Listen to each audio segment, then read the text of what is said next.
doing stuff. I never normally have to do all this stuff though, so it's just really annoying.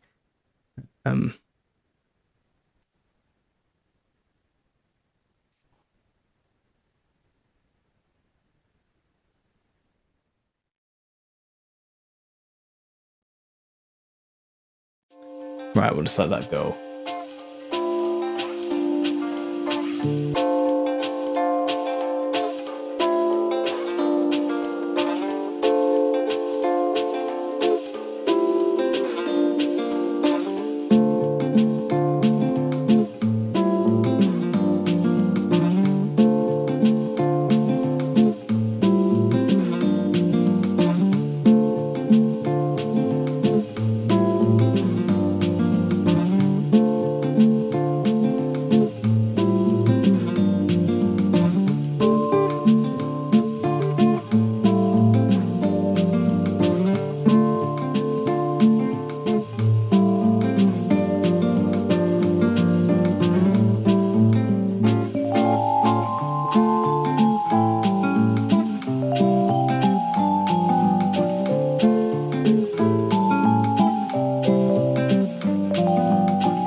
Hello everyone, how are we all doing? Coming in, sit on down. It's time for a live Q&A. It's Wednesday evening. It's just about to tick over for me into Thursday morning, and I am running late. I was talking to Scott Helmer, a musician and fellow conspiracy theorist who shared his journey, his story with me, and that interview will be coming to you guys in the next couple of weeks once I get it edited and all sorted out. And I think I'll also be uploading it to my Understanding Creativity channel too, which the logo's just down here if you were wondering what that looks like. It was a good conversation, really insightful. The guy actually knows a lot more about conspiracy than I anticipated, and he's been through the ringer. Banned, shadow banned, silenced, lost his music career, everything over the truth.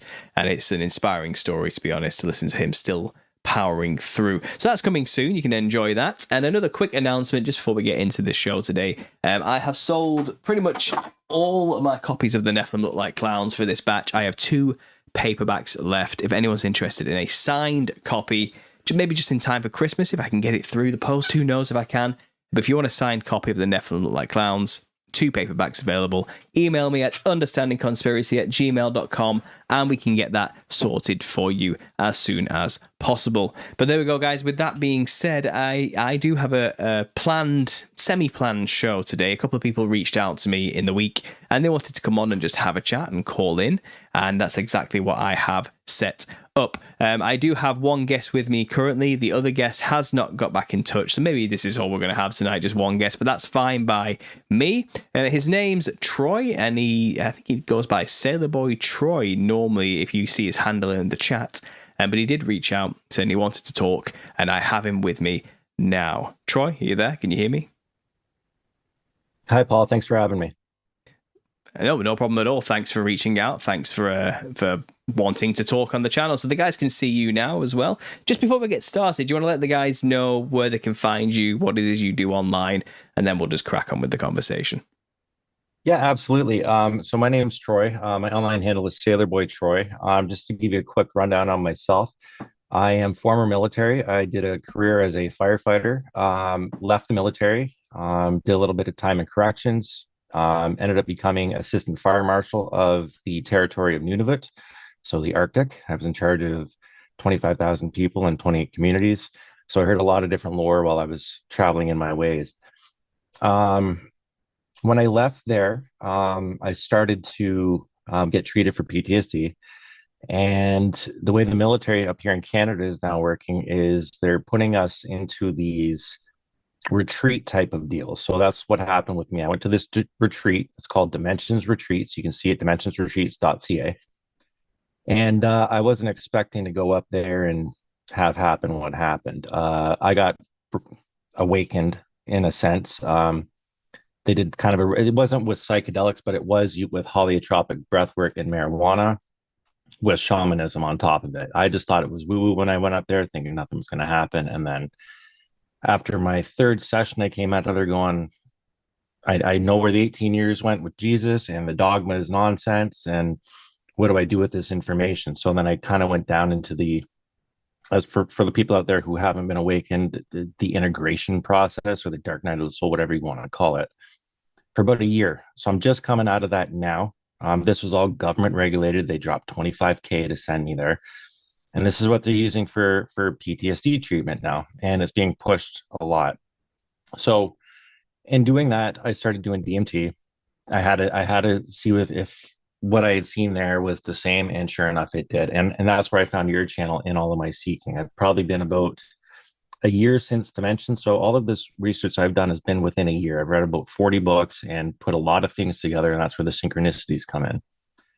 You can find some of that. I don't call myself an investigative journalist. I call myself an educative journalist, because the more I learn, the more I put out for other people. And what I'm trying to do is make sense of the wording for when people are waking up, that they're not going, what is this, and taken down a wrong path. So you can find all that stuff at Opendoor.policy. That's my YouTube page. And yeah, we just talk about these things with whoever's willing. And the goal is to help people. Okay, well, thanks for laying that out. And obviously, like I said, I don't have any links to your channel in the description now, but after the show, I'll put them in there so people can go and find them as well. And make sure to leave a comment on the video, and I'll pin your comment at the top as well, so people can just go and find your channel by clicking on it straight away. Quick and easy, and they can check out what it is you do. So yeah, thanks for that. I mean, is there anything in particular today you wanted to talk with me about? It sounds like you're on a bit of a journey to find out some information and a bit of a learning curve, but what can I help you with? What is it you're after? Well, exactly? it's not anything to help with. It's more, a lot of the information that I have been coming across in my stuff is being validated through others on YouTube. So again, right, this is more or less like me fact checking myself and making sure I'm getting the proper information. So we're not all stuck in a silo, right? And I've noticed a lot of different things, and the Nephilim stuff comes up a lot. I ended up when I went to the retreat, I sat down with the shamans, and they gave me the seven fires prophecy of the Anishinaabe people, which is the North American natives. And they have a lot of stories that line up very similar to the Nephilim clowns. As have been described, the Nephilim or giants were red-haired, white or pale-skinned. The natives have that in their story as well, with the seven fires prophecy, specifically around the fourth fire in the prophecies, where they talk about a race of light-skinned people being here, coming with the face of friendship, that they lived in harmony with for X amount of time. And then by the end of the prophecies, by about the seventh prophecy, they said there'll come a time when the light-skinned race will have a decision to make. And that'll be work with technology and learn the old ways, or suffer the consequences, which almost very much lines up with, do we go with the digital futurism side of things, or do we go with going back to our roots and living with it, and having a community that we can build together? The problem with this, and I'm sure you found it yourself, is when we're talking about light skin, right? Everyone gets into conniption about that. My question is with it is, do we think the light skin could be a skin of light, as opposed to a complexion of white, a skin of light? And what I've noticed with a lot of these stories is the seven fires prophecy aligns with the Hopi prophecy, almost the same thing, where it comes to the light-skinned race or beings or star people, whatever you want to call them, have a decision to make at the end of time. Now, a lot of their ancestry, when they talk to their spirits or their elders or whatever on the other side, which is what you and I could say we've seen on DMT, the entities. Anyone who's ever been in these experiences will probably understand, like, you're going to get Ezekiel's wheel type of experiences, or like the jesters. Now, I personally have only seen them maybe one time.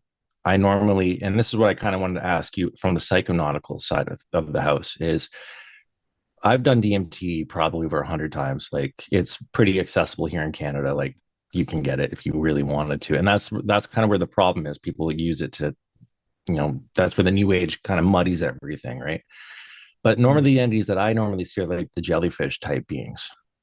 And I don't know what to make of that. I'm sure you may have seen something similar. So I kind of want to just piece all of these things together and just kind of maybe put it out there to the world of the audience to see if they can fill in the gaps. Because, like I said, this is a working piece for me as well. Hmm.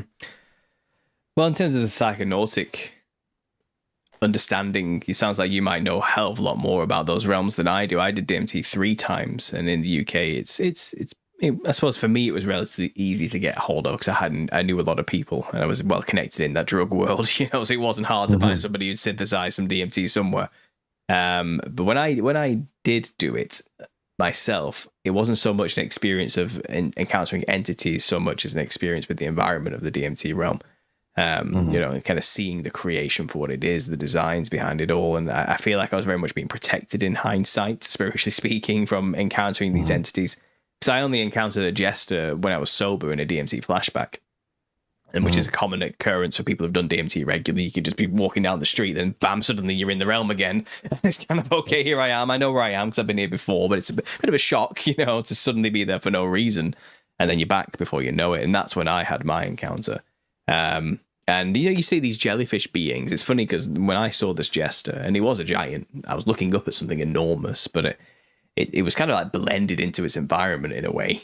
It's hard to explain. You know what I'm probably know what I'm talking about as I'm saying it, but it was definitely a figure of a sort, but it was also blended into this wall, is a good way to describe it, with these black and white lines, but it had colourful purplish hues, big eyes, large jester-like head, but its skull was just shaped this way. It wasn't like it was wearing a cap or some silly leotard or anything. It was just it was this color, this entity. It was this form.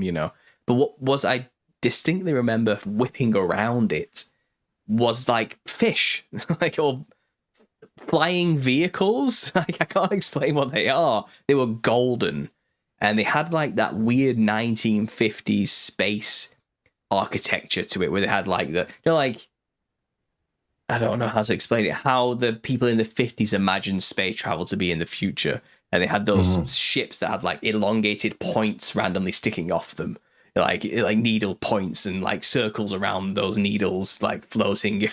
It was a very weird view, but it's like that's what was flying around this thing, and aquatic in nature, I think, is very a good way to describe them, like globular, blobby, but cylindrical, metals, chromatic, golden, shimmering entities of some kind of swimming through the environment is a good way. So I think I've seen the jellyfish things you're talking about, or something akin to that. But that jester specifically spoke to me in a big way. It had that smile that you see right here. It had this smile on its face. You know what I mean? And it's distinctly clownish. It's distinctly unique, but menacing. Menacing is a good way to say it as well. I didn't get a good feeling from this thing looking at me. I knew it could see me. I knew it was conscious of me being there, conscious of it. But then I was pulled out of it just as quick as I was there, and I feel like maybe that was again for my own protection. Maybe I can only theorize and have assumptions here. I have no facts, because when you're dealing with the DMT realm, I mean, we are just so limited in our perceptions of what we're dealing with. Like, we are very limited because it's just not our domain. We're like interlopers. We shouldn't be there. Yes. And I did get the sense that I was in a place I shouldn't be. I was being naughty. You know what I mean? I was breaking and entering through the back door. And they had that famous saying, I think even Alan Watts talked about this. And I think Terence McKenna even said this. It's like, be wary of unearned wisdom. You know what I mean? Like, there's a proper channel to get to these places. And smoking DMT crystals through a bong or through a crack pipe is not the way you're supposed to be doing this. It's like there's better ways. And I feel like that time was God letting me go. I think he was a natural moment. The brute force moments was me going to that toroidal place, that center, that zone of the DMT realm where you are in the middle of it all and it all emanates out from you, and kind of just observing the earth around me the room around me become one with this realm to see that there is actually no distinction. It's the same place. It's just your perceptions of it are limited, and this is what it's like when that cap is removed, you know. So it helped me understand the creation a lot better, I would say, through my experiences. Well, and that's Go ahead, sorry. and that's kind of what I was getting at with the Christianity stuff, right? Like I was raised Catholic, but I'm never practicing, right? So I had the understanding, but going through that, and like I know a lot of Pentecostal Christians, right? And I'm just thinking, like, what would they be going through if they went like into this, right? Like it would just ruin their minds. And that's kind of where I'm upset with the system, because they don't tell you what you're going into. They don't use the proper terminology. Like all of the words that they should be using as occult words, instead of policing it up with doctor words that they can't really, you know what I mean? Yeah. I'll give you an example. Like I had a psychosis from this treatment, and I ended up having myself formed for 72 hours. So when you're trying to talk to the doctors going, oh yeah, I went to this retreat and I, talked to like the Ezekiel's wheel thing. They're like schizophrenic, and here's your crazy pills, right? Mm. And that's one of the biggest pushes for this, because a lot of the veterans in my community are going into this treatment and coming out going, what is this? And I don't want them to go through what I went through. Now the question is, like I think you've seen comments before. I've said, as Christians, doing all of these things would be considered a form of pharmakia, possibly.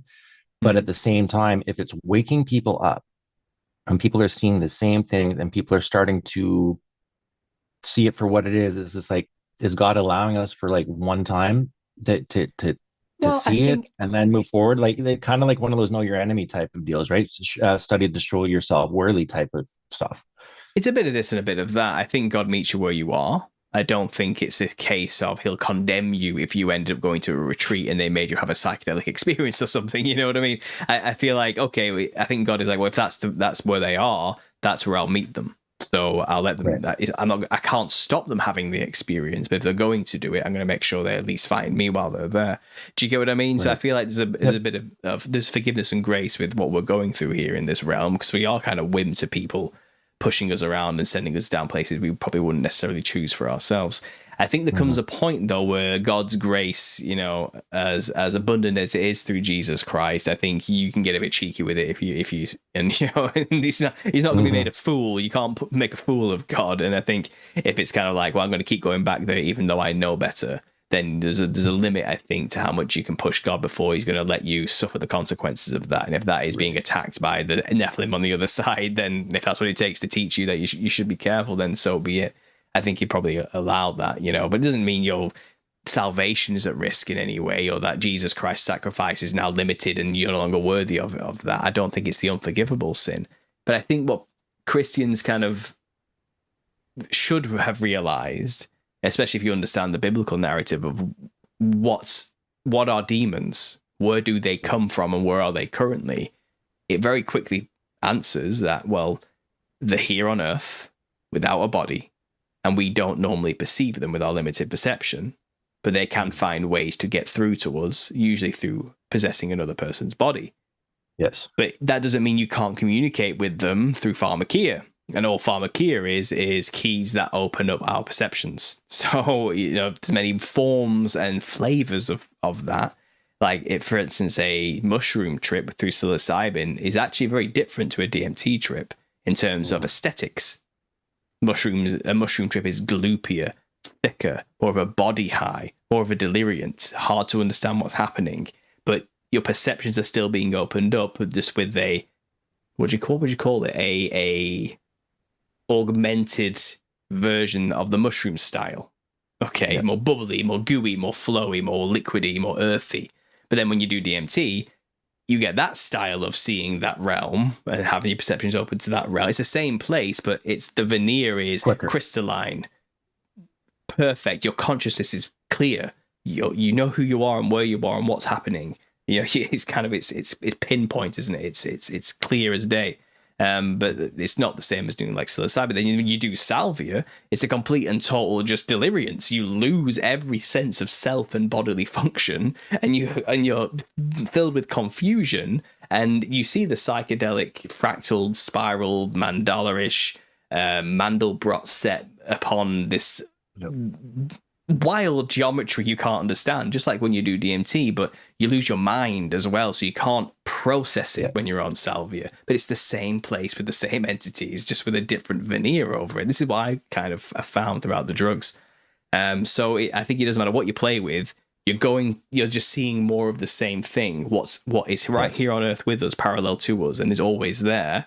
But because our bodies are limited, and I think God did that on purpose, any form we try and brute force to get through has its drawbacks and limitations, and is never going to be the whole experience. DMT is the closest thing you're going to get to the proper experience, I find.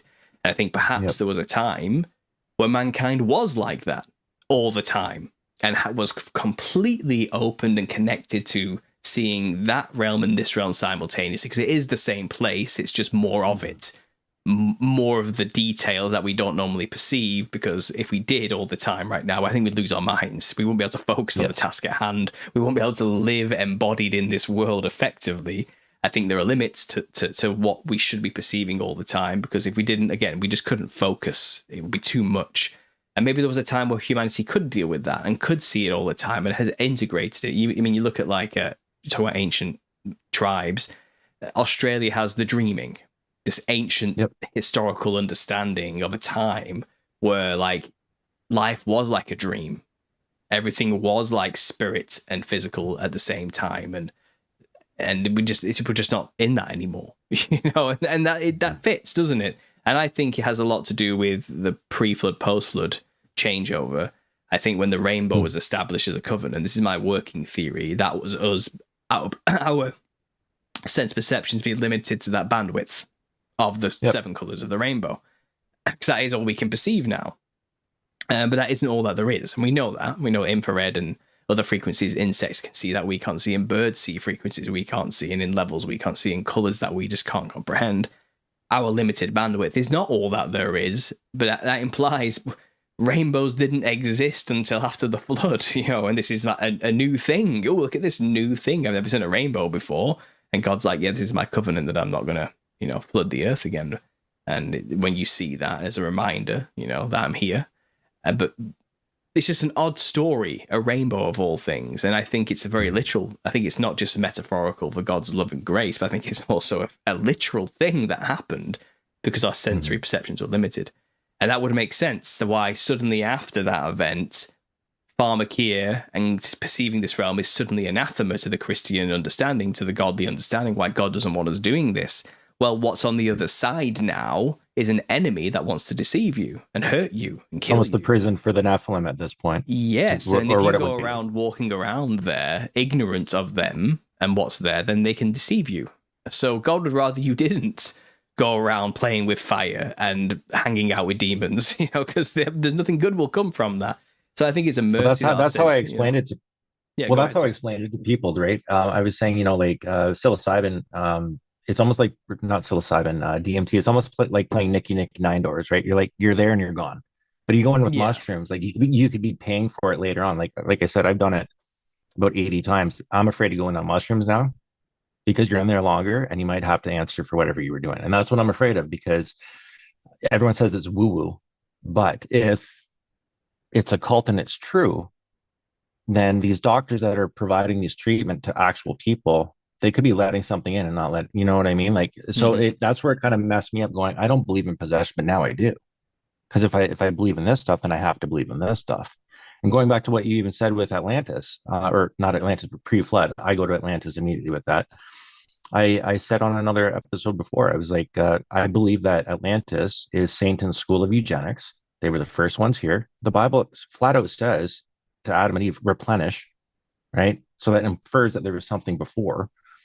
And I went to even say, like, with the eugenics and perverting everything, like, eugenics has been a thing for so long, going back to those days, it's never left. So of course there might be a descendant of the Nephilim, and that's where, I don't know if you follow Dr. Jason Georgiani, but he did something. He follows like the Solarian or Scythian hypothesis about Atlantis and things branching off, and that's kind of what lines up with my hypothesis with the natives as well. So I find it strange that all of these things right now are converging, like, exponentially. Now, I don't want to I don't want to put words in your mouth, but I think you come from the little season way of looking at things. Correct me if I'm wrong.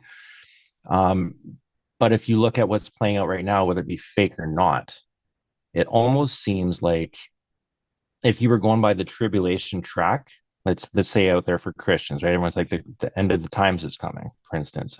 I interviewed people from the Children of God cult, so like I understand that the doomsday stuff is probably driving the people who are still remaining crazy right now. But what it seems to be is if they're doing this eschatology stuff and making it line up with script, because that's what it seems to be at this point. It doesn't seem to be real anymore. If we were to look at a tribulation timeline, it probably starts next year, right? Because if you look at the timeline for Christ, if you believe the timeline, 2,000 years from his resurrection is 2033. Doomsday can't come before that. If we're looking at the 2,000-year marker as being one of the signs. So if that's the case, if we have 2026, we're looking at 2029 when Apophis is supposed to come by, possibly Wormwood. Like it almost seems like they're just lining it up to call it out for what it is. Even the Disclosure trailer. I'm not sure if you saw that Disclosure Day trailer from Spielberg yet. I've been But told about it, but I've not actually seen it. No, someone sent it in an email recently as well. yeah, it seems like it's more of a spiritual thing than aliens completely. So this could be the deception where they kind of line people up to go, oh, they've always been here. They're like it almost reads that way because the symbolism in it alone is lines up with the native symbolism. Like the cardinal is the messenger to the afterlife. So is the elk. It's a protector. And here they are talking about people changing their eye color blue, like the telepathy tapes type of stuff. And everyone's almost pushing like this Aryan or Palladian type of look, what to expect, right? And here we go with the dangerous stuff again. Whereas the Aryans could easily be the Nephilim in disguise Well, if they maybe. return. Like we don't know if any are still alive or walking among us, or if they're all in. We don't know, right? But it says they'll still be here at the end. So where's the Maybe. deception? I couldn't tell you. I couldn't tell you exactly how this is going to go down. I've got many theories and ideas. I think they are going to plan a return of the Nephilim in some way. That seems to be on the cards. I think I've postulated it could be through transhumanist means more than anything. They could create bodies for these create their own hosts, bodies as hosts for the souls to come back through. The spirits of these Nephilim to come back into. But it would have to be a man-made body, probably made of metal or biomechanical means, and maybe they might make them look like tall greys or Nordic sorts types, Palladian types or something like that with pale skin. I don't think they're going to come back as the giant man-eating monsters they were originally. I think they're going to come back in a new form, like any form they can. Because they can shapeshift, imagine. right? Well, they can shapeshift.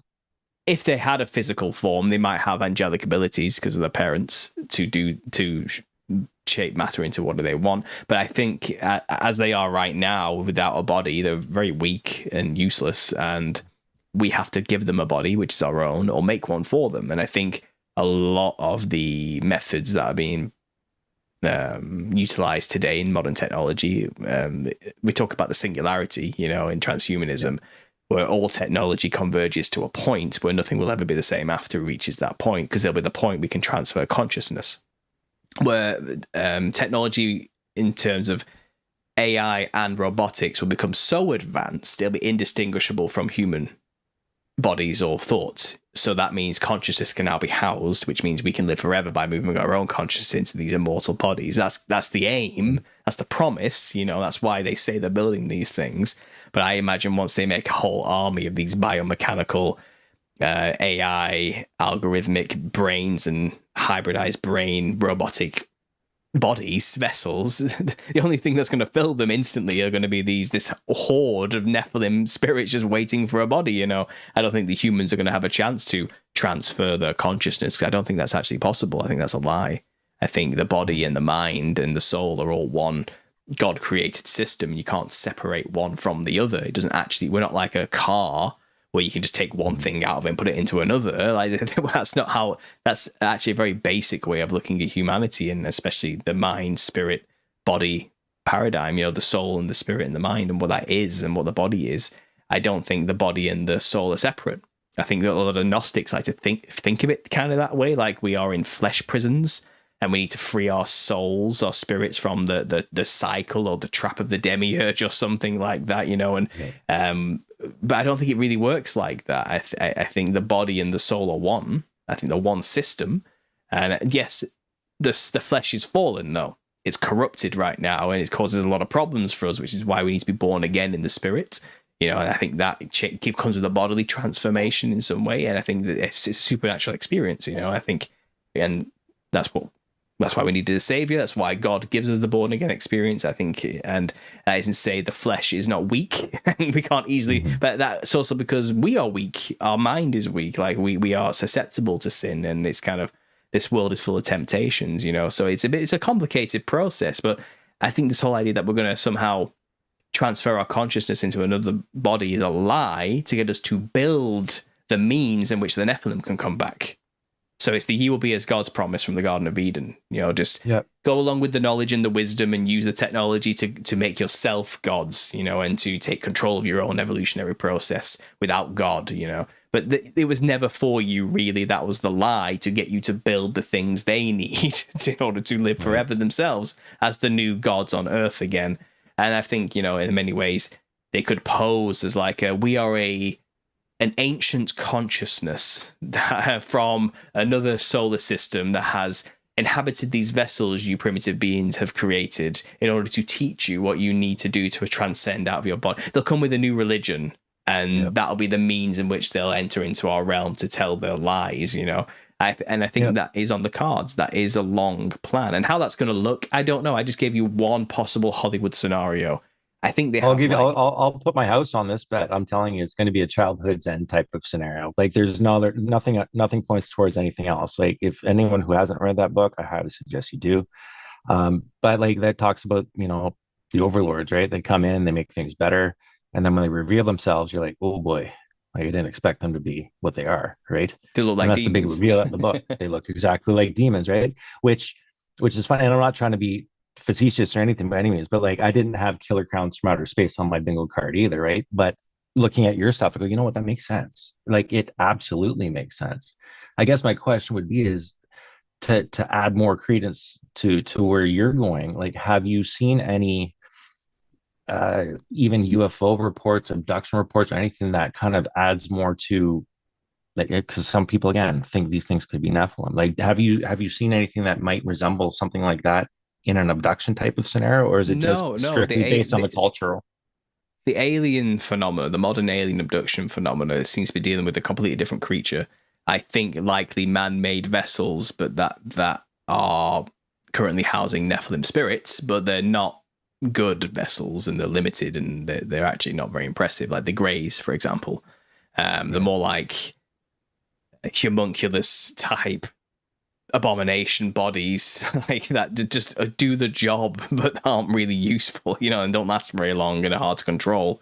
And I think that's like more likely what they are, a man-made genetic abomination that can house consciousness well enough, but I don't think it's enough, which is why I think that the whole abduction thing is experimentation to find ways to create the best bodies that can inhabit these things. And I also think a lot of those experiences are mainly to purport the New Age religion, to get people believing in aliens from space, which helps with the lie as well. And it's kind of a bit of a show. It's a part of the Masonic theater, the whole alien abduction scenario. I think it is happening, but I think it's to make people believe in aliens. It's a part of the show, the narrative, that they've been weaving since they came up with that concept, because it's an enclosed system as far as I'm concerned. There is no vast infinite space. And well, I even found in Catholicism sympathy for the Nephilim. If you, I mean, whether the story is true or not, it doesn't matter. Like if we look at Saint Christopher, his name is Reprobius, based on the story he comes out of, and Saint Christopher being the Christ bearer is what Christopher means. His name is Reprobius before he was known as a giant who he wanted to serve the most powerful being of all, and he first served the devil, and then went through his trials and ended up serving God. But was he a cynocephaly? Was he a dog-headed person again? I think he was. He's always depicted with a dog head.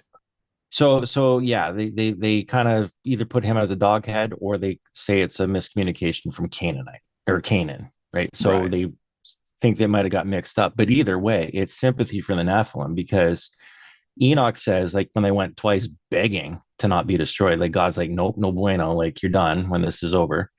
But then here we are with the Catholic story where they've literally sanctified a Nephilim. and Well, people are wearing an idol of them all over them.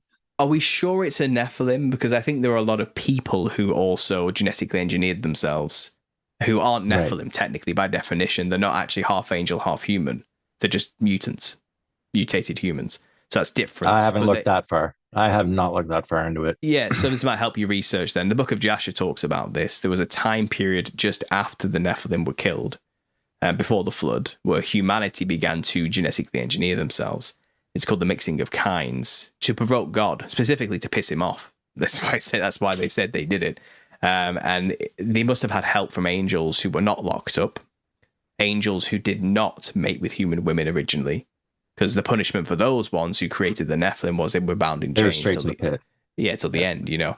And but the punishment first is that they have to watch their children kill each other, which are the Nephilim.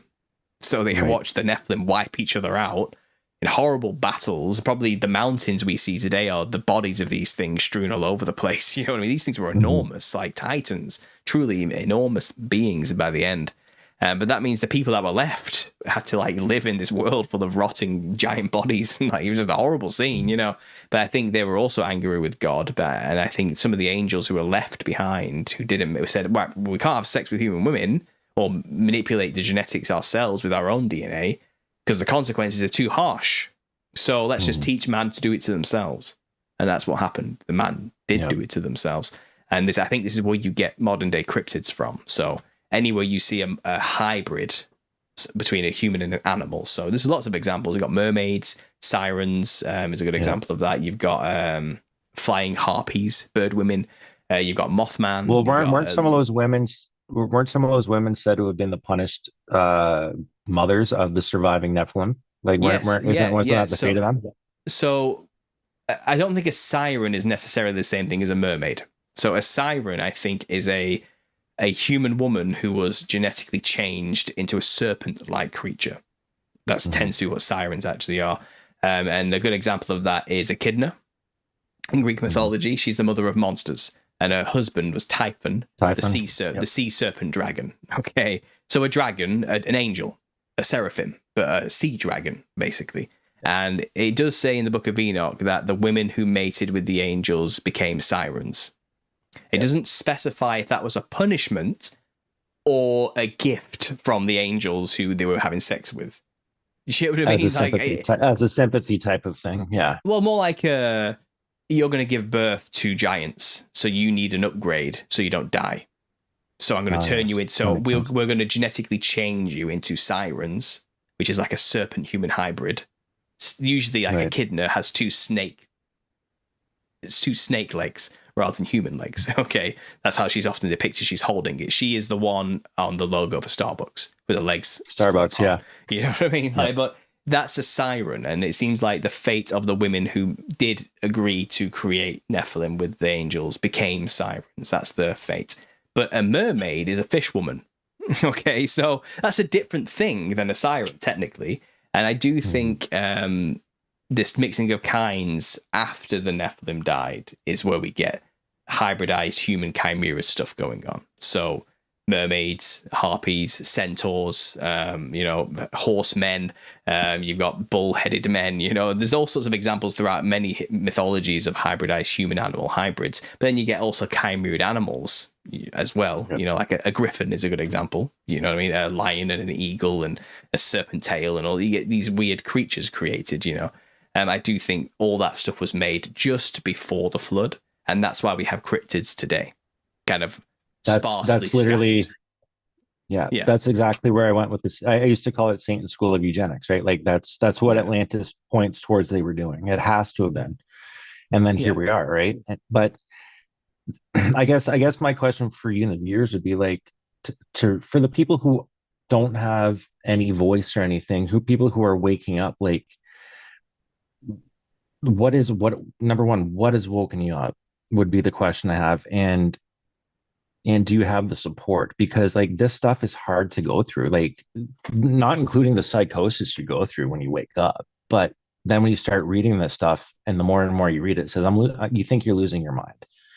And it says in a lot of these old books, like I've even been through the Kabbalah, right? Like it tells you, it cautions you, like don't go too fast. Don't dig too deep too fast. You're going to get lost. It pretty much across the board. And I think that's what happened to me. I used to be an investigator, right? So of course I'm going to dig, and then I went too far, right? And then you have to sit with that. And like you had said, you get the flashbacks or the downloads or the quickening, whatever you want to call it, these things that reveal themselves to you.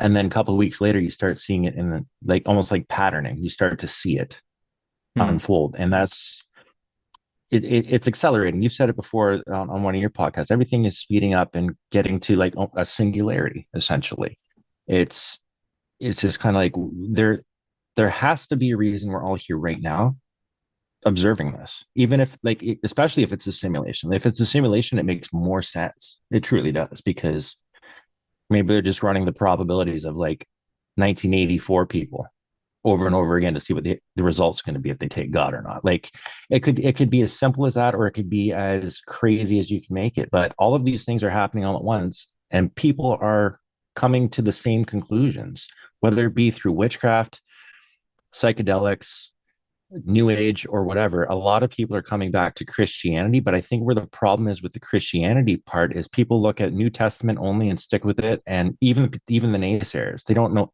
any of the Old Testament, which is where all the crazy shit is anyways. As soon as you go to the Old Testament, it's going to open you up to the Apocrypha, which I'm sorry, the Apocrypha has a lot more truth in it. Like you said, the book of Jasher and Jubilees and stuff, like, or not Jasher, sorry, that's in there, but books like Jubilees and stuff says things like these.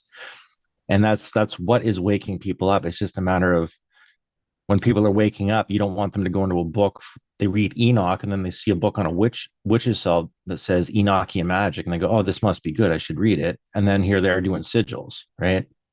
Like you can read that stuff, but doing the sigil work is where you fall apart, right? Because it's ritual. Same as the Catholic Church. There is an issue with too much too fast is a good way to describe it. That is true. And I have a whole series dedicated to this called Tips for Truthers. And I think there is a way to handle this information that would be more beneficial for you in the long run. And it also comes with basically my bottom line of my advice is don't get weird about it. Chill out. Calm down. Okay. Look, I know it's fascinating and interesting and your mind's being blown. You're learning all these new things, but you still have bills to pay, a life to live, a family to love, and everything like that. And that cannot get lost in all of this. Okay. Nothing gets fundamentally changed. You're just aware of it now. Okay. So you have to remember that. I think touch grass is a good piece of advice for a lot of people who first wake up. It's too easy to get lost into the weeds and to lose your sense of self and identity.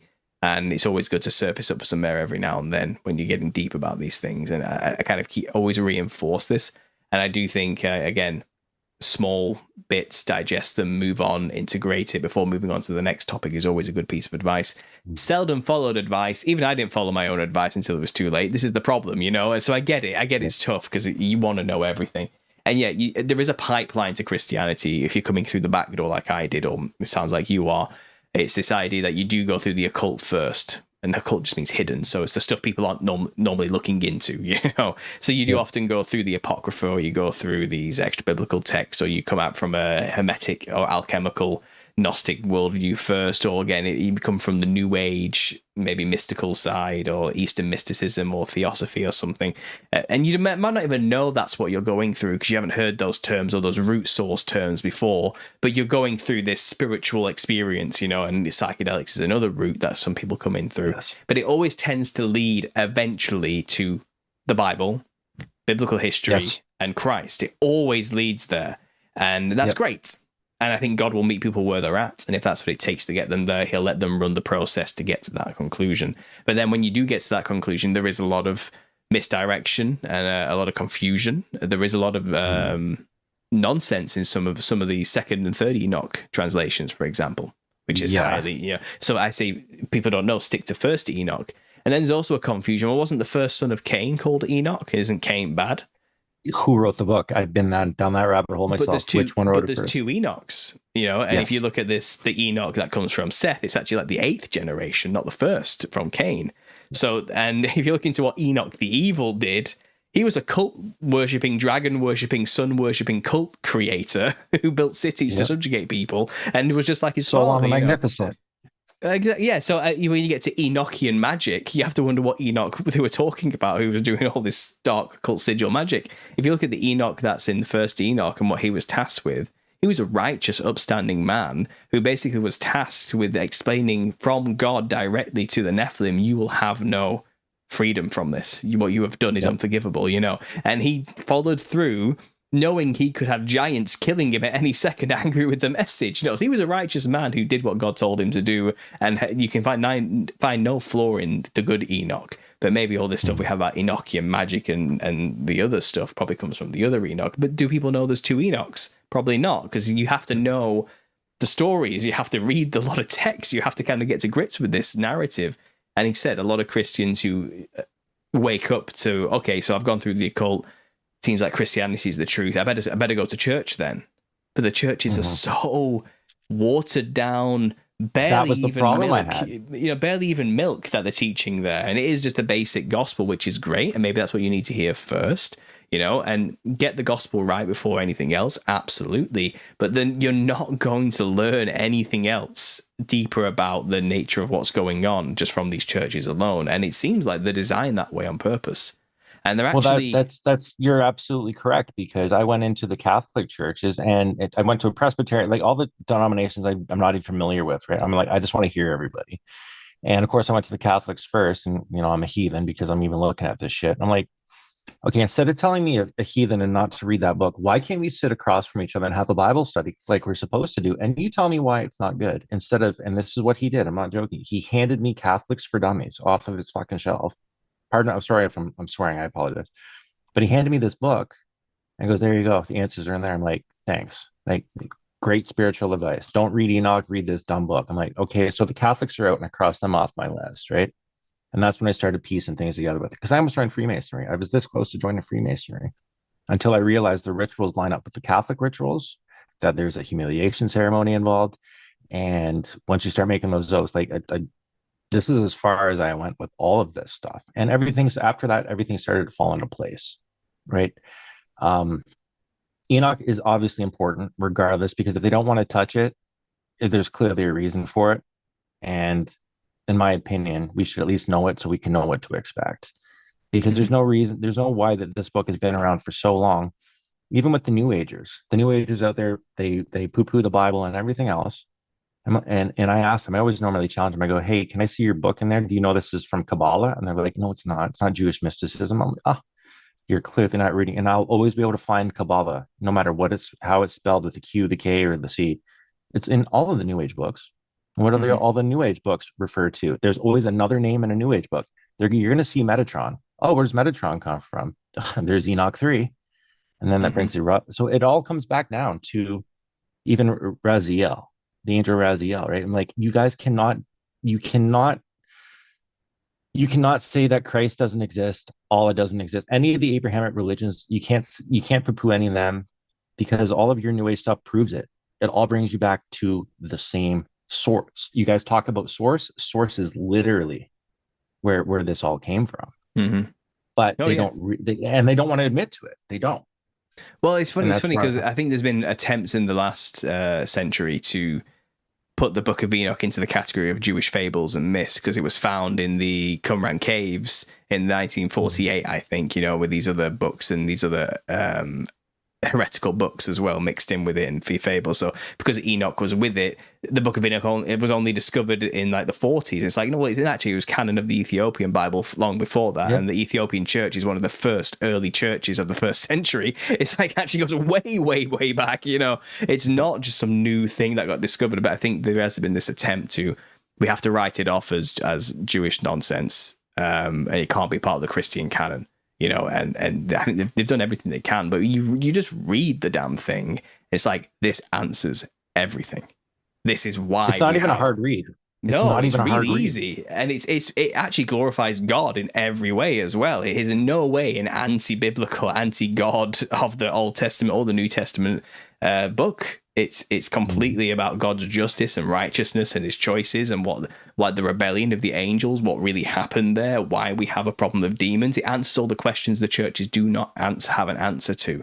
I've met Christians who do not know what demons are or why they're there.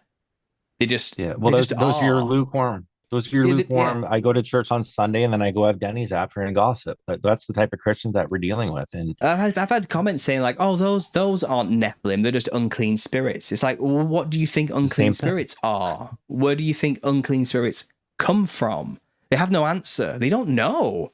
It's like, oh, well, demons are just fallen angels, and says, no, they're not. Where did you? Who told you that? Who told you demons were fallen angels? Why There's do you only two. believe that? There's only 200 of them, so that's a lot of work for 200 angels to be demons, Well, right? Like, I think a third of the host of heaven rebelled. I think there's more fallen angels than just the 200 mated with human women. I think the army. what would I have had think to have been? It would have had to have been for even all the books to make sense, right? Like even when you yeah. look at demonology and they say like, and I hate using these ones, but they're canon, like Beelzebub, for instance, right? Like they have three legions. Well, what's a legion? According to the books, that's 6,666 demons, right? Mhm. So there's your Nephilim. So it's like the fathers of lies with their children that are the legions that are doing all of the bidding. That's what it seems, because even Solomon proves this to be true, right? That's where the Aladdin's lamp story comes from, right? The genie in the bottle literally comes from him binding the builders, Mhm. and these builders were, I don't call them the Nephilim, demons, whatever you want. But these are the same people that everyone tries to conjure in their witchcraft. Everything that comes out of Solomon is literally where. So I guess Solomon is probably the father of witchcraft. It's honestly, But, depending on where you but look. but Depending on where you look. those same people who follow Solomon's teachings of demon conjuring ignore his conversion and complete repentance of all those things at the end of his life, and how it's completely fruitless Yes. and waste of time and is useless and brings no benefit to anybody whatsoever, and all his vanity. They ignore all that part. Yeah.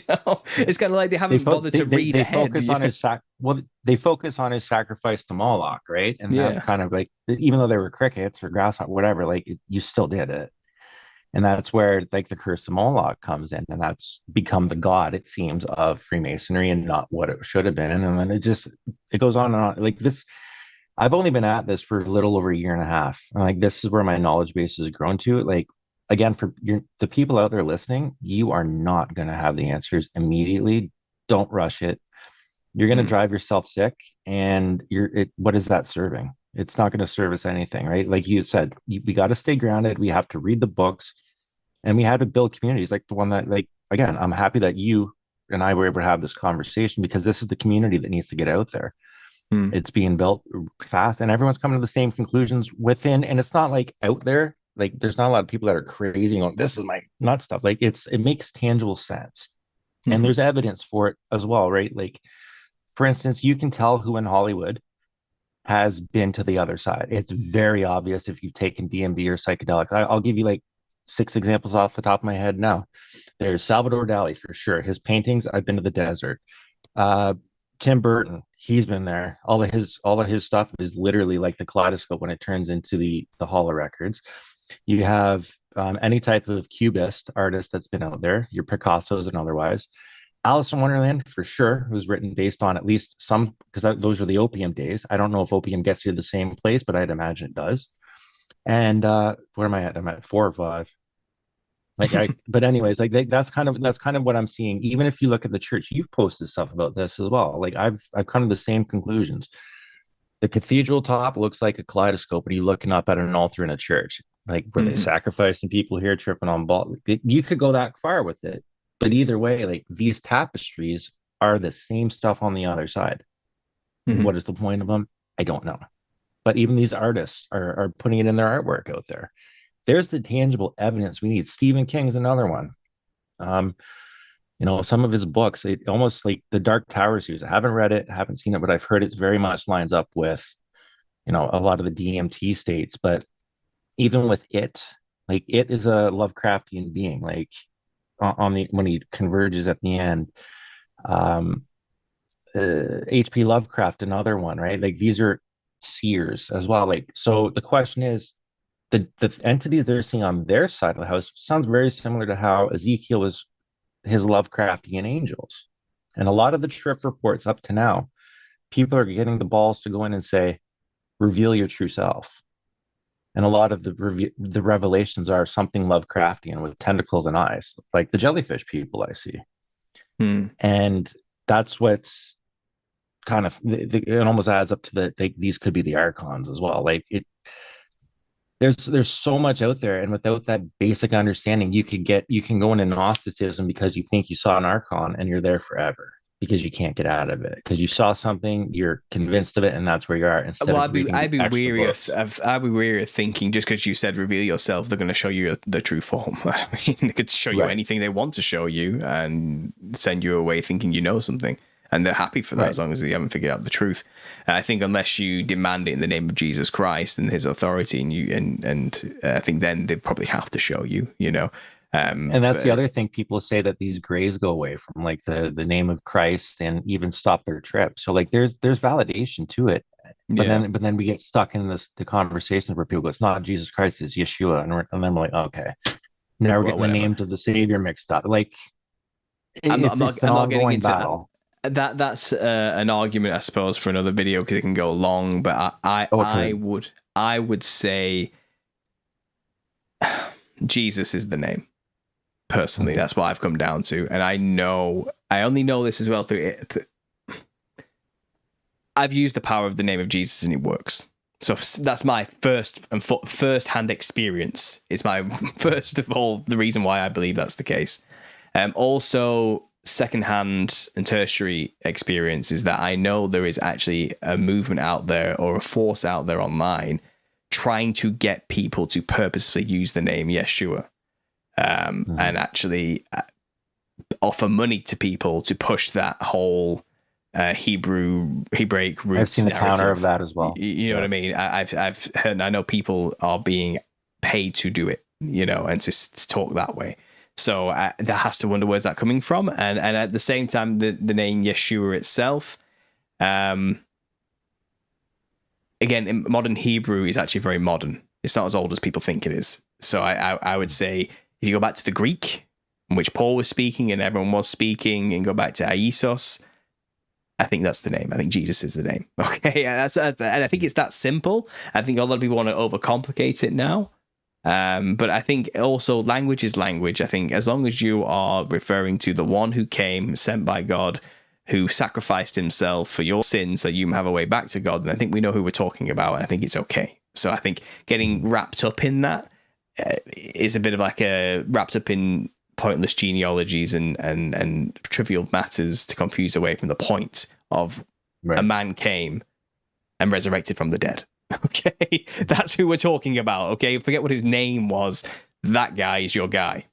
Pray to him, through him to the Father. Okay, he has given you a means to be able to talk to God, who otherwise can't be in front of sin because he is righteous. But when he sees you, he sees his righteous Son who sacrificed and rose from the dead. So you can now talk to God. Isn't that wonderful? You know what I mean? In a sense, you can have a way back to the Father, and he forgives you of your sins because of that, because you're covered by his sacrifice. That's Mhm. fantastic. Okay, I think we know who we're talking about. So why get caught up in the semantics of languages and names and all sorts? My name is Paolo to the Spanish. Would I be offended if they called me Paolo because my name is Paul in English?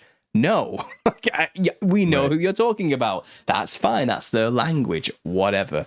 But I think a lot of that gets also mixed up in, again, if you aren't following the Torah still and all the laws while also using the correct language, then you are not All saved. 700 of them. And that brings back into the issue of, well, aren't you just then getting legalistic again? And then does Christ's sacrifice is no longer enough, is what you're saying.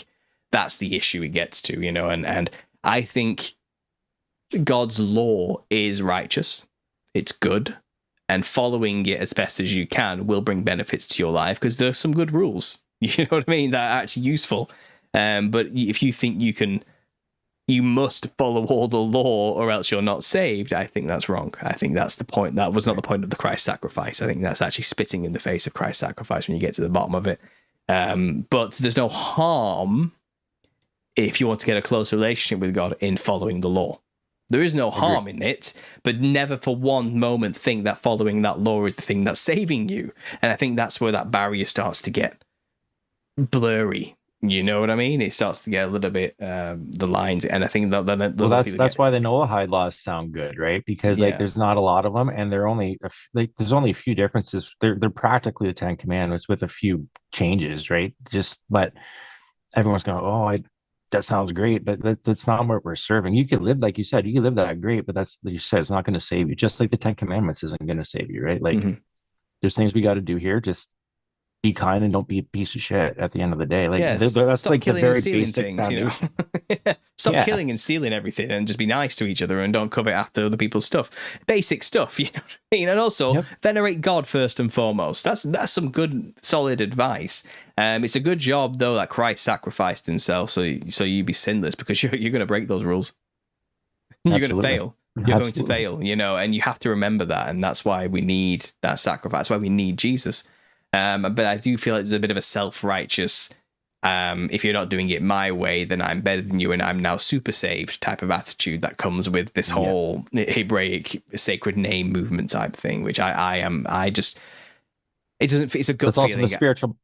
Yeah. Oh, It's a that's gut also feeling. the spiritual bypass they warn you about too, right? Like, I know more than you, and then you go from Yeah. ego death to spiritual ego, which is far more dangerous than ego. But the And that's where beautiful people thing are about at. the gospel is that it's so simple, even a child can get it. And that's the point.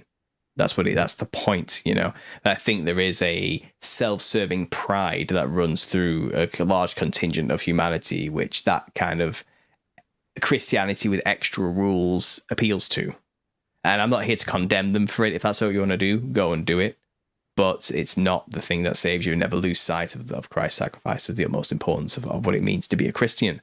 And it's kind of your own righteousness means nothing to God, because you are filthy to him, regardless of how righteous you think you are and how much rules you followed. It's never going to be good enough. Never going to be good enough.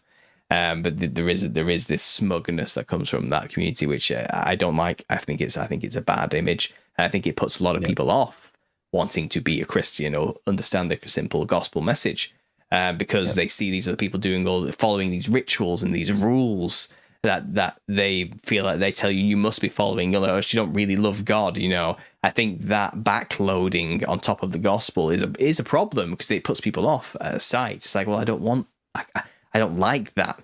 I don't want to be a part of a cult. You know what I mean? I just want a relationship with God. And I think we need to simplify the gospel message. It's kind of, you can have a relationship with God because Christ paved the way for you through his sacrifice and resurrection. Okay? You can now be seen as sinless before God and have a real relationship with him, which you couldn't otherwise have had before. Okay? You are now free from the judgment of your sins, the burden of those sins. You don't have to carry that with you anymore and think you're not good enough or worthy. Let it go. Repentance is a good thing. Don't do it again if you can. Try your best and God will help you get through that, Sorry. My No worries. headphone just died. Let me quickly swap that. It's all good. Otherwise, I guess for me, I guess before I get off here, I was just gonna ask you. I was like, what do you think is gonna happen? And I can hear you again. So yeah, like I said, the gospel's simple. Don't overcomplicate it. And I think a lot of this, focus on the name, focus on the rules, do this. I think that is, and Catholics are the same. Orthodoxy themselves are the same. It's kind of like, Jesus Christ sacrifice, that's wonderful, the cross, and the resurrection. But also make sure to venerate the mother, Mary. Make sure you have to take part in the Eucharist every Sunday. You have to do these other rituals. You got to eat the bread, drink the blood. You've got to do all these other things get loaded on. It's like, if you're not doing these things and you're not confessing your sins and letting the priest intercede on your behalf with God, you're not really having a relationship with God. It's kind of what? Of course not. And of course not. And you're worshiping false idols. So like, what are we doing? Yeah, right? I'm pretty sure that's not what Christ said. No. And I think that's the issue. The source text. No one's reading the source text and just listening to what man has told them what the source text say. And this is where Gnosticism comes into it. You get a lot of people coming out of the New Age or that type of angle who found that Christ is the answer, but because they have all this like programming, we'll call it, of the New Age perspective, they spiritualize Christ more so, and then say, well, Christ must have been talking about a way to be like him. And if we become like Christ, then we can be saved, And it's kind of, no, that's not what Christ said. He didn't say we are all Christ collectively and our consciousness is all Christ and you need to reach Christ consciousness. That's not what he said. It didn't say you need to become like me and activate your own Christ consciousness and then you can, transcend out this world and have a relationship with God. He said, I am the way, the truth, and the life, and nobody gets to the Father but through me. That's not that he did not say by becoming like me. Yep. You get to the Father through me. No other way. There is no other way. Okay?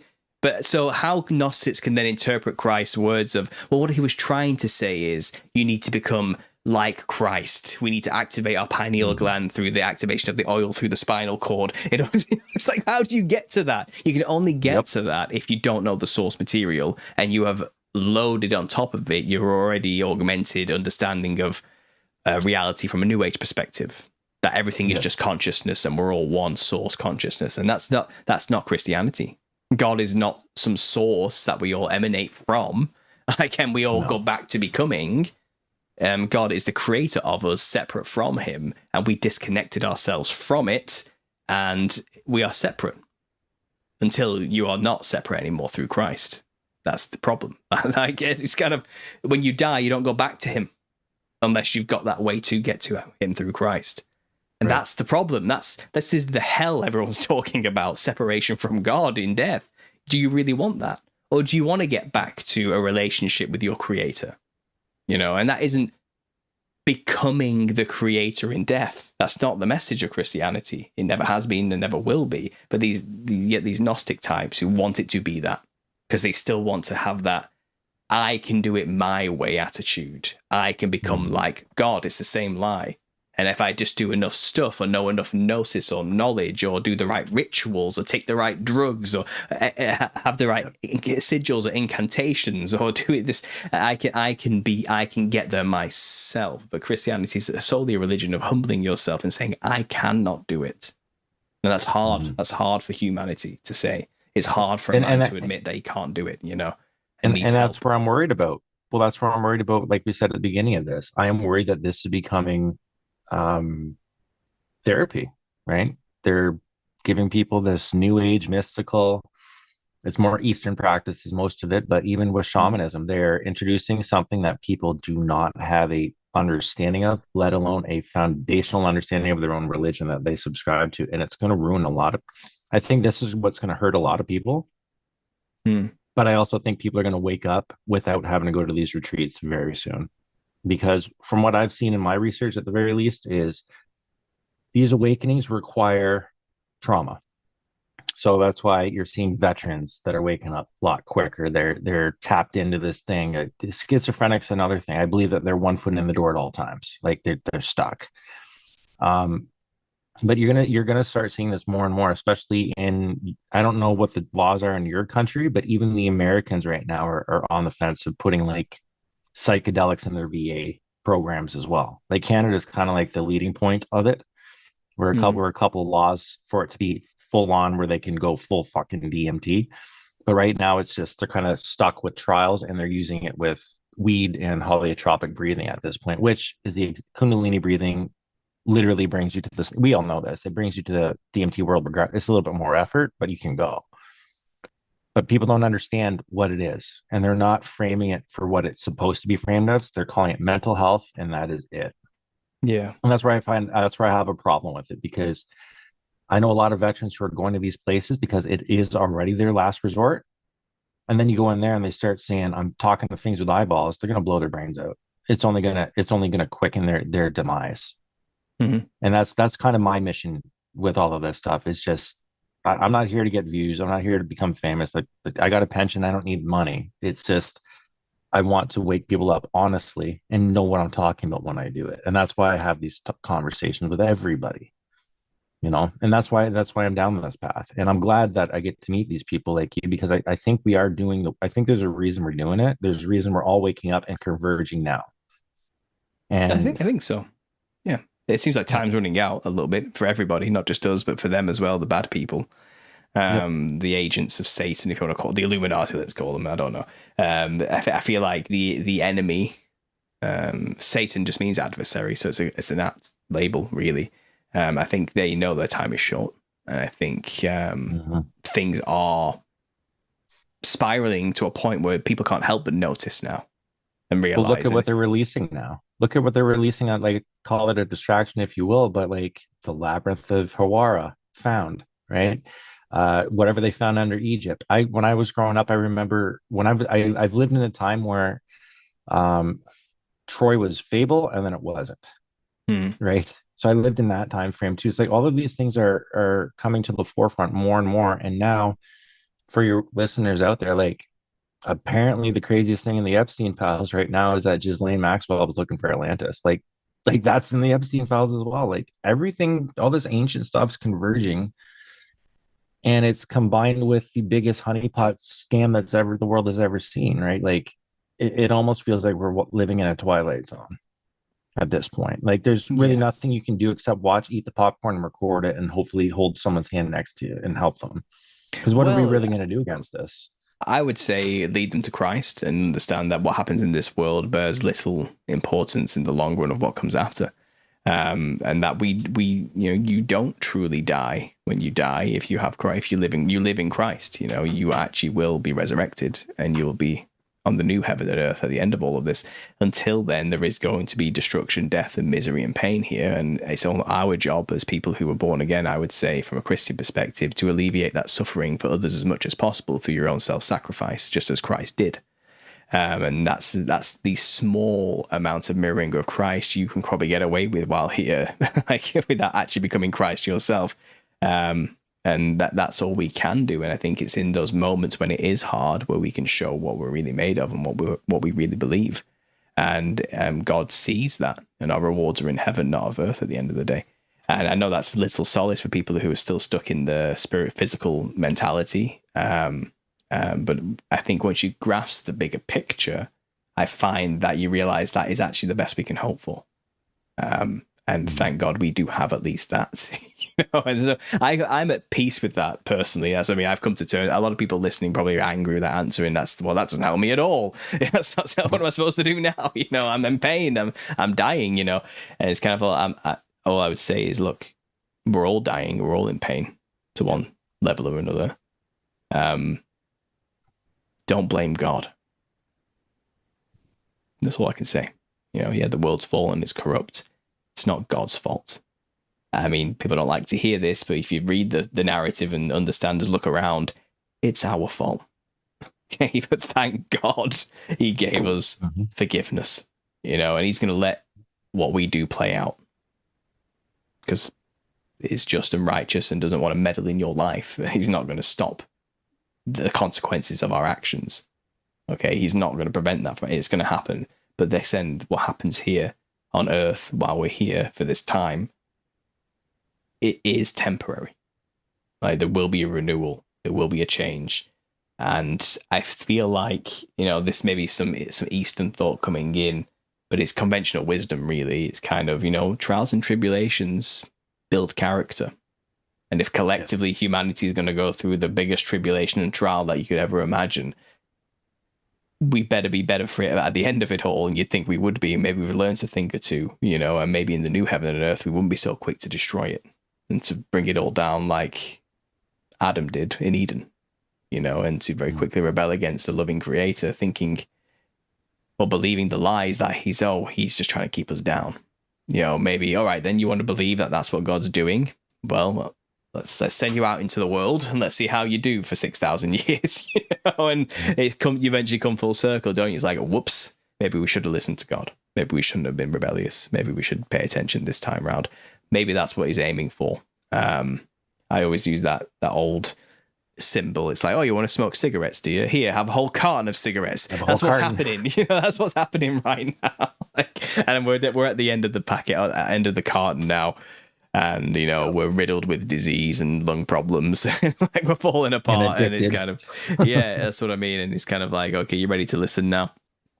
And I feel like that's perhaps that's probably where we are more likely. Now just bear with me 1 second. My speaker seems to have switched on Zoom, so I'm just going to quickly switch it back. Audio. No worries at all.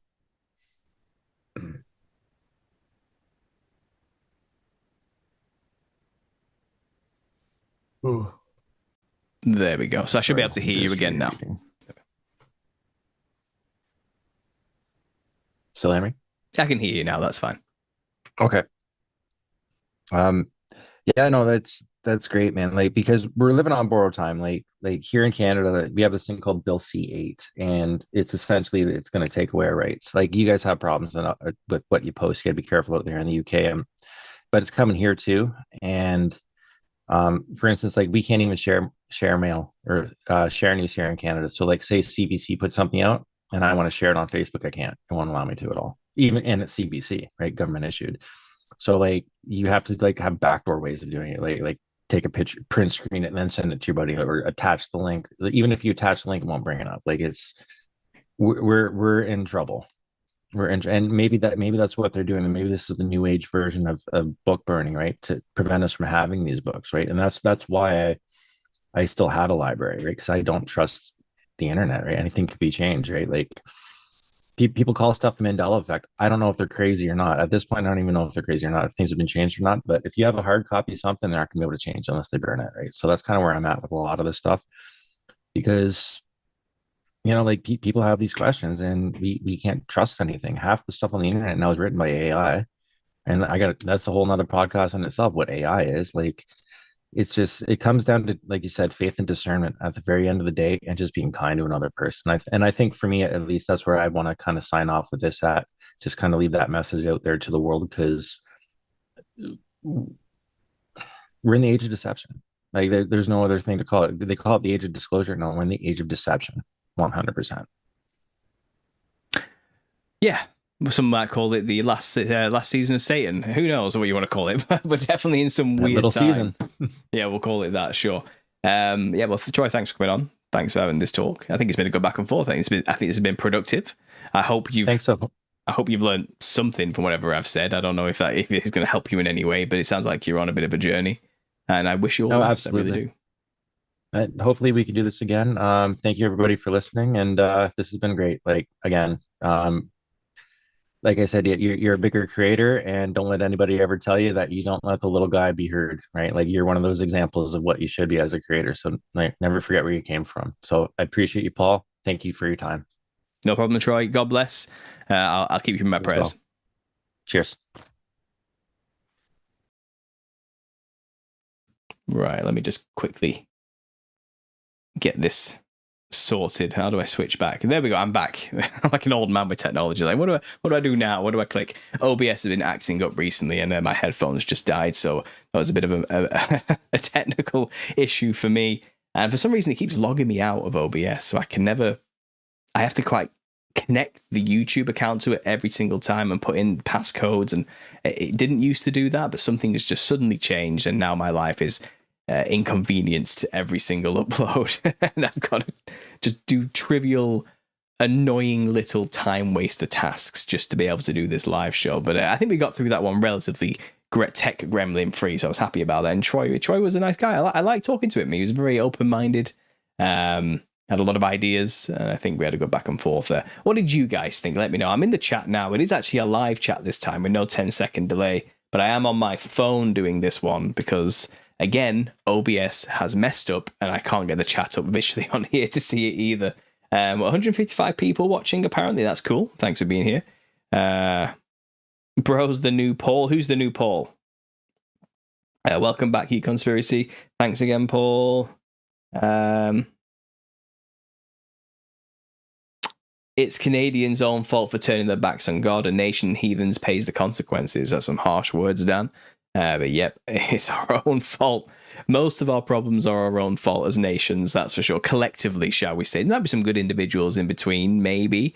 Though I don't think many of us are actually good, not one, But collectively, our nations have been doing some messed up stuff, haven't they? We've been giving into temptation a little bit too much, and I think we're suffering the consequences, that's for sure. Paul must miss his ciggies. No, I don't miss cigarettes, really. I think when you've been smoking for like a decade, though, those neural pathways don't just disappear overnight. And I have some fond, nostalgic memories of smoking a roll up every now and then, maybe after like a meal or something. But I've never had the desire to go back. No, the smell actually is disgusting now to me. So I think some of the pathways have been rewritten and other things have overridden them now. So I think I'm past the cigarette addiction. Yeah, no, I wouldn't say I really have much cravings for it. I do like the carton of cigarettes analogy. It makes me laugh. What have we got here? Good on Paul, continuously circling back to Jesus here. I feel like that's the only thing I can do these days. I mean, when you've been swimming in like the depths of conspiracy for so long, and you already know the answer is in Jesus, and it's kind of, well, I can talk about all the fun conspiracy stuff, but I've got to it's just Jesus. It's all about him. It's what he did. That's why you have a conspiracy. That's why any of this even exists. Get to that point quickly. We need to get this figured out. Like, I don't know how much time we have. And I don't want to be a doomsayer, like, oh, we're running out of time or anything. But yeah, look, you need to get that point. Like, I'm wasting time if I don't just tell you that's where it ends. It's like, let's just cut to the chase. It's about Jesus. Now, how you get there is going to be your path. I'm sure you got to go do some things first and talk to some people and read some books and have some experiences, because it's your life, and you're going to want to go and do those things, and I can't stop you. As long as you realize you're going to end up there eventually, let me try and save you some time for what it's worth. Often it's not really worth much, though. They're going to go do those things anyway, but I do want to tell them that's the point. So when they've got there in a year or two, or maybe a few months' time, they can come back and go, you were right. And I can say, yep, I know. Welcome to the club. Let's carry on. Let's get on with this. Let's catch up, I think cigarettes smell amazing, but I would never take them on again, says Connor. And without the urge anymore, praise God. See, I don't like the smell of cigarettes so much. I think it depends what brand you get, but now when I smell it, it's really like, oh, no, I don't know. I don't like it anymore. Maybe it's because I've got kids, and I don't want them smelling it and getting their lungs damaged. Maybe that's what it is. It's more like a personal thing now. I don't know.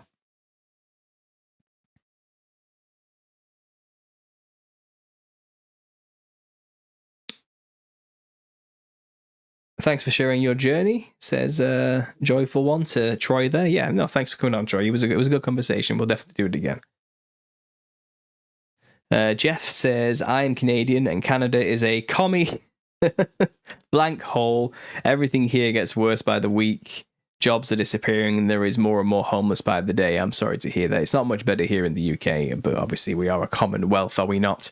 So yeah, whatever happens in Canada and the UK and Australia, it's all pretty much the same thing.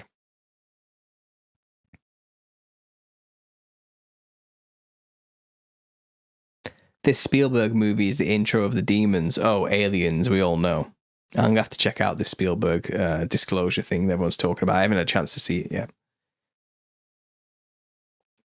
The only reason that message just disappeared, never mind.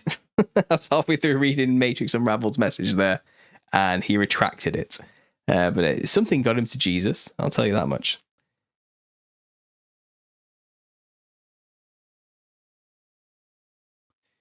Hey, I've been wondering, could the Bible diluting the truth from us, not saying Christ ain't him, but why would the powers that be let us have a way out? I just don't think they have the power to remove the word of God. I really don't. I think there's too many copies. There's too many versions. There's too many eyes on it, and always has been. All they can do is pervert it, distract from it, twist it, lie about it, but they can't get rid of it. There's too much volume. They can't burn all the Bibles. You know what I mean? They've never been able to. And even though they've gained such a foothold of control now, they haven't always had it as like this. So they've not been able to destroy it systematically. They might have a good go now, though. But I just don't think they have that much power. Let's not give them too much credit, okay?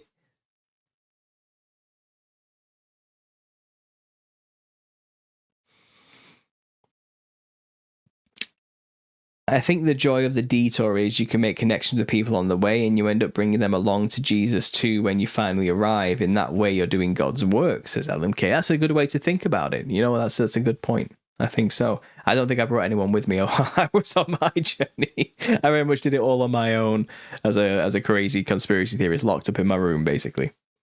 No one wanted to listen to me. That's why I got the tips for truthers. All those lessons were learned the hard way. I'll tell you that. Great show tonight, though, Paul. You're a great bit of sanity in an insane world. You do give me hope. Blessings, says Jeff. Well, I'm glad, Jeff. I'm glad. You're with family here, so, you can relax. But yeah, I'm glad you enjoyed the show. His word will never disappear. That's right. And people have the Bible memorized as well. There's no way they could get rid of the word of God. Absolutely not. Like I said, they can do everything they can to detract you from it. And that's basically what they've been doing. Ancient aliens used to appeal to me a long time ago with things outside scripture, but I never saw any hope beyond Jesus. To me, the world never gave any hope. No, the world doesn't have hope to offer you. The world can offer you some things and some stuff, some shiny trinkets along the way. But hope is not something that the world offers you. I mean, if you actually just look at nature itself and observe the world, it seems pretty hopeless. Like everything is just killing each other and is an endless cycle of death and decay and growth and rebirth and decay, endlessly on a loop. All the flowers are on an endless loop. All the trees are on an endless loop. All the animals are all eating each other in a food chain loop. It's all just interconnected death. Constant death and recycling of stuff. It's hopeless if you want to find any meaning in it necessarily. There is no meaning in it. But whatever we are within it, we can transcend that endless, hopeless loop. As beautiful as it can be, it's beautiful. Don't get me wrong, but the world itself is just a system. It's a machine that's running its programming. It doesn't. Hope is not on the menu. It's not even in his vocabulary. He doesn't understand what that means. It's a very human concept. It's a very God-made and made in God's image concept. And we can only find hope in things not of this world, which is the Father in heaven, his Son Jesus Christ, and the kingdom of heaven as well. And that's where our hope should be.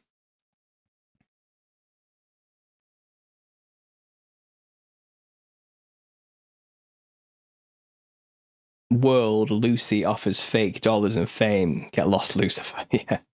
My foot is in bad shape from a stroke. Could I please get a few prayers? Says Joe. Absolutely, Joe. I'll keep you in my prayers for that. I'm sorry to hear that. You can still have SC with a willing woman. That is marriage from beginning in God's eye. Okay. Evolution into transhuman nonsense as absolutely hopeless and pathetic.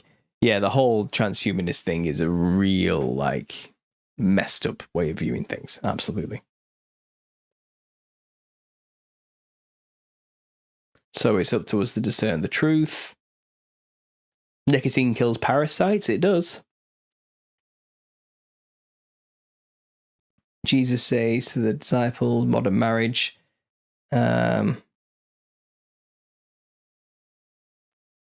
Do you know what happens to believers immediately after death? No, I wouldn't say I know exactly what happens. Depends what time you're in. If you're pre-tribulation, then technically we should sleep when we die, I think. I think we rest or we sleep. Whatever that. Again, I don't understand that. I think even before Christ, it was understood that you would go to Sheol. And that'd be like a holding cell or a holding place. And there's like a good part of Sheol and a bad part of Sheol. Or like a dull part of Sheol and a slightly less dull part of Sheol for if you were better than others until Christ came to redeem the dead. I think that was the situation. But now Christ has come and conquered death. I imagine when you die, you go straight to judgment with everybody else who's ever existed and ever will exist after you and before you. So it's kind of like when you die, you're in like a holding stasis moment. And while you're in that stasis moment, all of history plays out to the end, and then you become conscious and you're in front of judgment. I think that's how it goes. But the whole point is you should be covered by the Lamb, the blood of the Lamb by that point, by Jesus, so you are okay. And then I think you get to go to like a special judgment where you're judged for, did you do some good stuff? Like, what did you get? Forget all the bad things you did. Let's look at all the good things you did. I think I've heard that concept, but primarily you go straight to judgment when you die. I think that's what happens. And then after that, new heaven and earth, if you were written in the Lamb's Book of Life. I think that's the case. I don't think there's like a wandering afterlife or anything like that, or you get to go straight to heaven. I think that's a fast forwarding of, if you believed in God, you get to be in the new heaven and earth concept, but you have to go through the judgment first. And you want to be covered for that moment. So I think that's what happens. I think, biblically speaking, that's the way it goes down. But I don't actually know exactly what happens when you die. Like, it's a complicated. I haven't died, you know. But I don't trust those people who come back with stories of burning in hell and all this type of thing and say, "Oh, I died and went to heaven and so, and God told me this." I don't believe any of that, to be honest. I think if you came back, you were never truly dead. Really, you were not dead yet. So something in that time probably came to you and tried to lie to you or deceive you in some way. Or maybe it was God. I don't know. I can't say for certain, but I'm very, very, very, very weary of people who make such claims. I really am. Sorry, guys. Let me check the chat. It's like I've got some emails as well. I might as well check my emails while I'm here, see what's going on. I've got Stephen Cavan, someone else. I've got a few emails. Okay, Carden Studer got in touch. We are connecting again soon. We're going to talk about my singularity concept again. I'm going to try and flesh it out with her a bit more. So that should be fun. It's like people have been sending me links that I should probably read. I'll check all those emails out afterwards, guys. I have just seen them, but I will check them out after. And again, my chat is on the phone, so let me see what's going on here. Is that code A? It's like people are connecting in the chat there. Connor's in the house.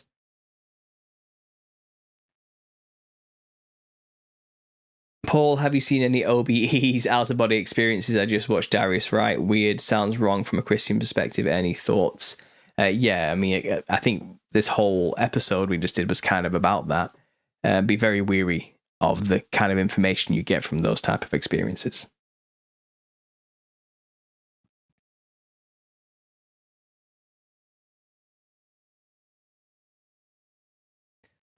The Satan worshippers lie by omission. Thank you, Paul. God bless. Yeah.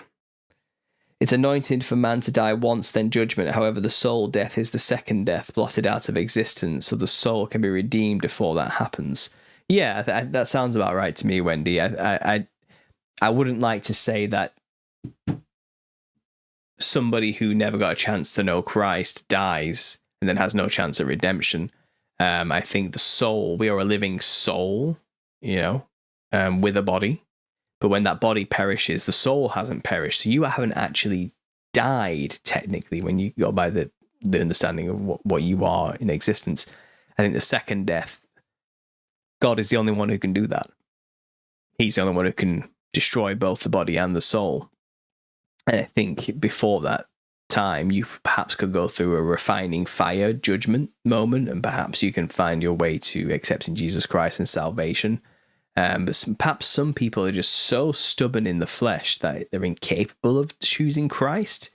But once the flesh is stripped away, maybe then they can be clear enough in the soul to make the right choice and accept his gift of salvation. Who am I to say?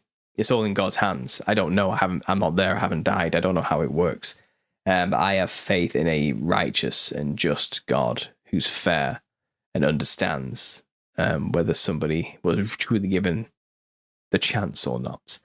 And I think everybody will be given the chance one way or the other. But some things are just a mystery as well. I'm okay with some mystery, you know. Some people aren't, some people are. I don't know.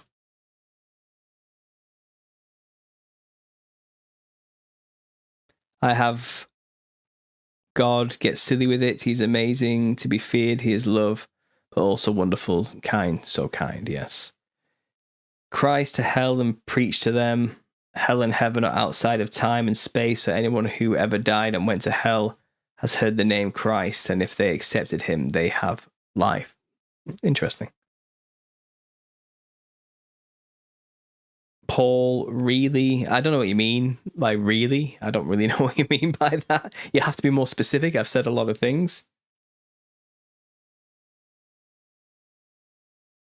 There are many examples of resurrection in scripture. I have so many thoughts on this. Yeah, I mean, all I've got is thoughts and no real conclusions. I just have faith that I am covered in death. I have accepted Jesus Christ as my Lord and Savior. His sacrifice and his resurrection covers me, and hopefully I make it through. Well, I know I'll make it through. I'm in the book of life, saved, and that's all I can. Everything else can remain a mystery until that point, for all I care. I don't think it benefits us too much to dwell on these things. If you ask, you'll receive. I'm sure these answers we can ask God for. But all things will be known in the end anyway, right? So why worry yourself over such things? That's kind of my attitude, my philosophy on it. Get the basics down and you'll be okay.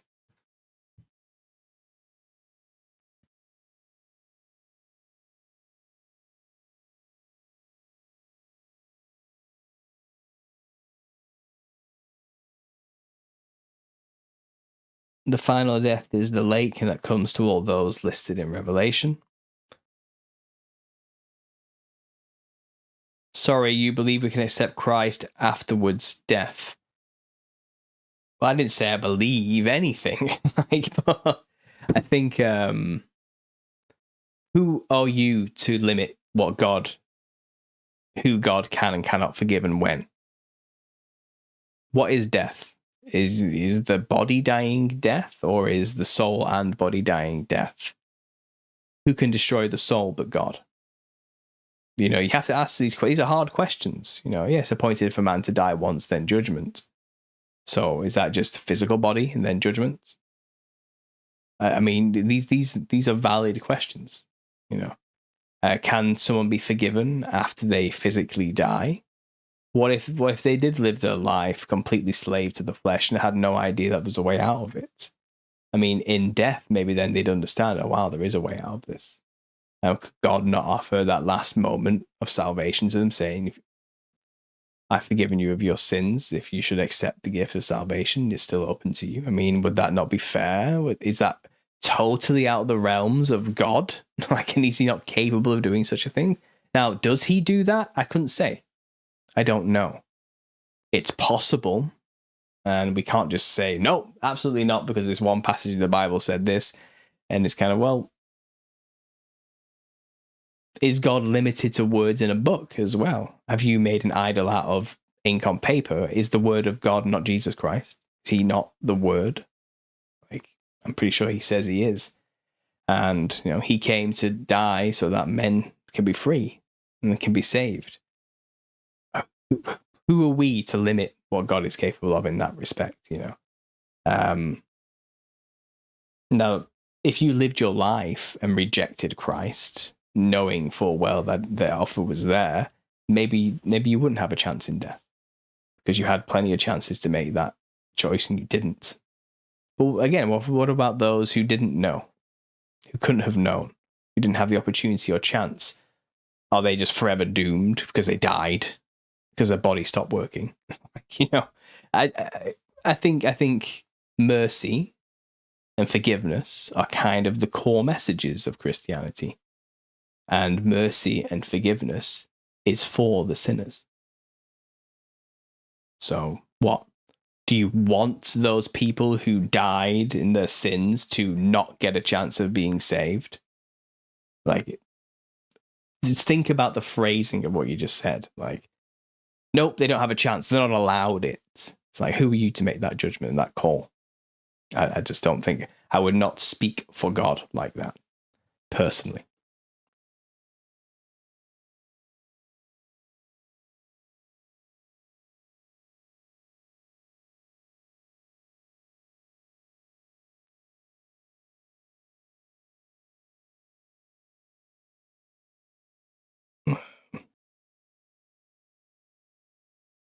There is a reason Christ went to hell. He was in the tomb. He went to preach to the people who never had a chance to meet him, those that died before he came.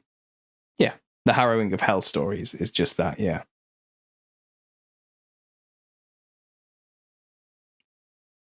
Everyone has been so clueless about the truth of things until Christ came. Forgiveness to many is a hurdle they cannot overcome. Also grace. For without the law, I would have no knowledge of evil. That's not what I'm saying, brother. Well, what were you saying? I mean, you went, sorry, you believe people can be saved after death. Like, that's basically how you sounded with the way you phrased. There was no other way to interpret what you said, I'm afraid. So if you want to be clear about what people think you mean, you need to be very clear with what you say first. There's just some advice, you know. I've had a lot of people putting words in my mouth lately, like in comments. I'm sorry if I'm a bit defensive. I apologize. But I have a lot of people who seem to be purposely misunderstanding what I say, and it feels purposeful sometimes. I'm not gonna lie. Yeah. Sometimes when Paul stops to read, I think the video froze. I know, guys. I try and keep those pauses as short as possible. I really do, but it's hard because the chat kind of flies out. It just goes wild sometimes, and I lose it. And I can't read every comment. You know, I've got to be selective too. What about children that die but would have become unbelievers to hell forever? So silly. Or an elderly person dying just 1 week before they could become a believer. This is why I think God can save after death. Yeah, well, it's kind of like, what is death? Like, is the flesh dying death, simply? Or is it when the soul dies is when death has truly occurred? I don't know. Try to give grace to everyone. Just as Christ gave us grace, it's not for us to judge, that's for God to determine. Exactly, I give it to God. I give those decisions to God. I'm not going to make a choice on who gets to be saved, or when and how. It's not up to me. I'm just asking where is it in the Bible? I'm typing on a phone. It's hard, bro. I mean, what, everything I've just said passively? Like, I don't have the Bible verses right now to hand, I'm afraid. I think the whole Sheol stuff is in the Bible, and it's that people were basically in a holding cell after death, weren't they, for a long time? And when Christ died, he descended into hell and brought out Abraham's bosom. These were people who died, okay? And then they resurrected. He saved them, right? But then he also preached to the rest of the dead, like who were there, and gave them a chance to choose him or not.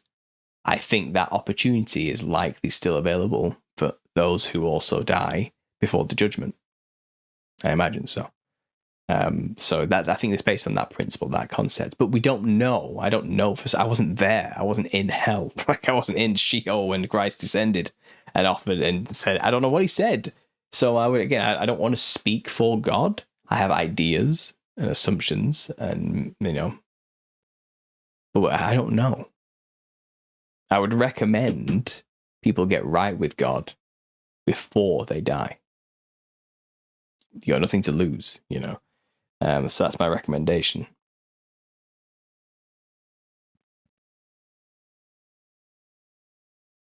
I wonder if Gog and Magog is more of a spiritual thing than a physical people from a lineage. Oh, that's a whole Gog Magog thing. I'm not getting into that now. I think hell sounds like India, Gehenna meaning trash heap and filth. Just shots fired at Indians there all of a sudden. We all have our own path to walk with Jesus.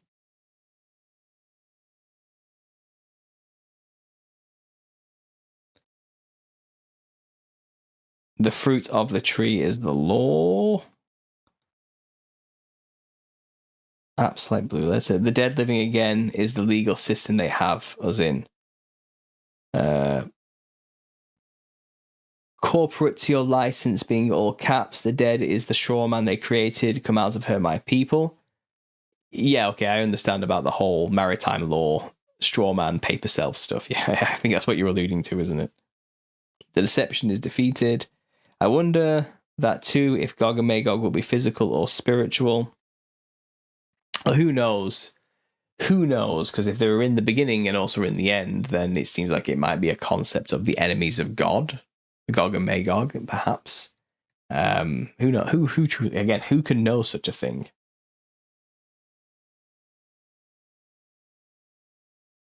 LMAO, whoever said the India thing.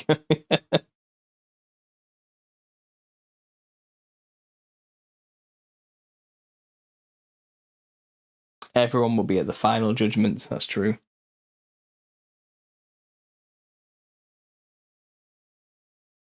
Right, guys. I think that's it. I think I've run it to the end if I possibly can. It's late. It's quarter.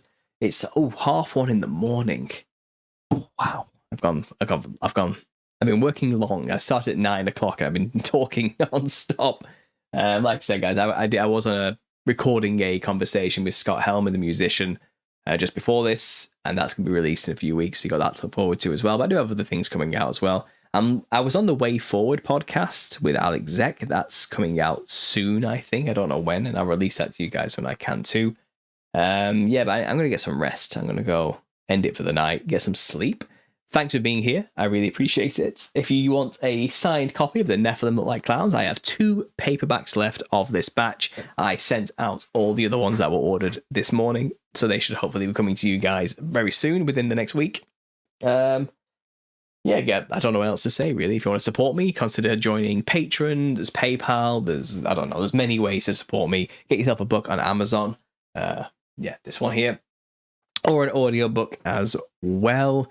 But yeah, guys, I'll be back soon, as always. I'll be back on Sunday for the Truth or Therapy Session podcast, as usual. I think Thomas is joining me to talk about some more things. Our guest, our Swiss guest. Is he living in Germany? I'm not sure where he's living these days, but he'll be joining us as well.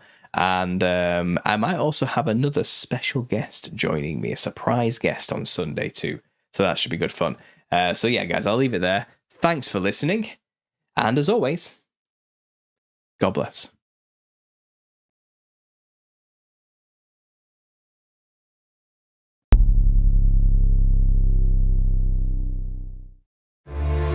In a world where 54% of Americans read below a 6th grade level, could you read this? It's impossible. I just see his words everywhere. one man wrote a book about the hidden truth behind clowns. I finally finished it. But everything's going to be okay now.